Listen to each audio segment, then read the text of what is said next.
Thinking nation academy. এখানে সবাই সবার গতিতে শিখছে। এরা তোমরা প্র্যাকটিস করতে থাকো, আমাকে থামার দরকার নেই। কেউ কেউ প্র্যাকটিস করছে ডায়ালগ, ইংরেজিতে কথা বলে বলে। আর এরা ওদের নিজস্ব গতিতে ইংরেজি রিডিং, বাংলা রিডিং যেভাবে আগাতে হয় আগাচ্ছে।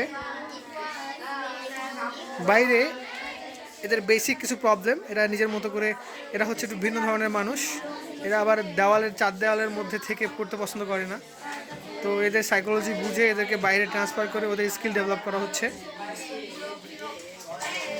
আর এরা মেইনলি ম্যাম ওদের ট্রেন করছে কোনো একটা বিষয়ে। ওকে, চলো আমরা নেক্সট রুমে যাই। কেমন আছো তোমরা? ওকে, ওদের কাছে কাউন্টার বুক দেওয়া আছে। এই কাউন্টার বুকে ওরা একবার করে রিডিং পড়ছে আর কাউন্টারে একটা করে দেখাচ্ছে। It's an gamified experience. ওরা ফিল করতেছে আর গেম খেলছে। ওই গেম খেলতে খেলতে বাংলা রিডিং ওদের ক্লিয়ার হয়ে যাবে। আর এরাও ওই দিক দিয়ে শিখছে আই থিঙ্ক। ওরা কি করছে? সরাটা, রাইট? আজকে আমাদের কে কে আসে নাই?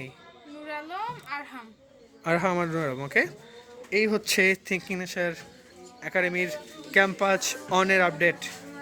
ক্যাম্পাস 2-তে আমাদের আরও অন্যান্য কাজ হয়, মর্নিং শিফটে আরও অন্যান্য কাজ হয়। And this is the computer. এখানে ওরা বসে সামটাইমস কম্পিউটার শেখে। And this is the library, ওরা এখানে বই পড়ে। ওকে, সো এখানে এমন না যে আমরা ভয় সৃষ্টি করি ওরা বাসায় খুব বেশি পড়বে। এখানে পড়ার জন্য প্রপার টাইম স্ট্রাকচার করা আছে।